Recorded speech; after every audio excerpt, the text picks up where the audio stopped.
J'ai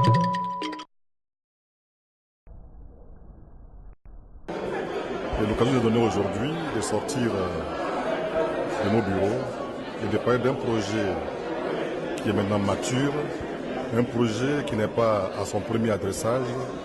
Les tentatives ont eu cours en 1998, mais qui sont mortes dans l'œuf parce que le coup d'État est venu mettre un terme à cette opération de réorganisation des maîtres du phénomène d'Ozo. Plus d'une décennie plus tard, c'est tout à fait normal que le problème se pose avec plus d'acuité. Donc c'est une alerte forte que nous venons de partager avec cet auditoire et présenter la proposition d'abord interne du ministère de l'Intérieur par rapport à la maîtrise de ce phénomène.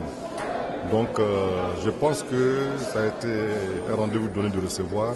Nous avons échangé et je crois que tout le monde a retenu que ce problème est véritablement pris à bras le corps par le gouvernement et que les solutions qui sont envisagées, si elles sont rapidement mises en œuvre, peuvent conduire à des lendemains pacifiés au niveau électoral et que les Dozo sont partisans, sont preneurs, que c'est avec beaucoup de discipline qu'ils ont accepté les propositions faites, avoir un chef unique, une association unique et le déroulement de l'opération qui a été proposée, les agrès, c'est le financement maintenant qu'on attend pour démarrer. Sinon tout est fait prêt pour démarrer l'opération. Ce que j'ai compris, c'est qu'on tend à diaboliser les Dozo, on tend même à se déresponsabiliser soi-même, parce que l'auditoire qui est là, j'ai eu le sentiment aussi, n'était pas trop au fait du phénomène d'Ozo, n'était pas au fait de l'historique de ce phénomène, comment les responsabilités sont partagées à tous les niveaux de la classe politique, des Ivoiriens eux-mêmes, qui ont laissé le phénomène prospérer.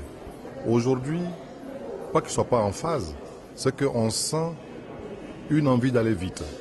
On sent une envie de régler ce problème rapidement. Mais eux-mêmes ne sont pas porteurs de solutions. On ne veut plus les Dozo, il faut le ramener dans leur air, mais quand on leur explique que ce n'est pas comme ça qu'une telle problématique doit être réglée, qu'il faut de la sensibilisation, l'information, il faut une logistique. Je crois qu'ils ont compris que là c'était le cœur qui parlait. Mais aujourd'hui, ils savent qu'au moins l'État a pris la chose en main et qu'il y a une solution forte.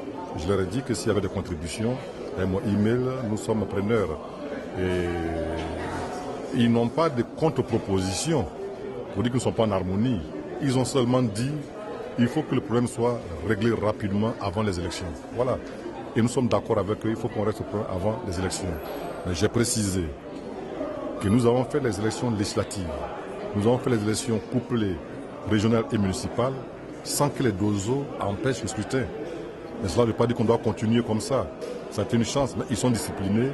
Lorsqu'ils ont une institution ferme, ils y adhèrent et ils respectent l'autorité de l'État.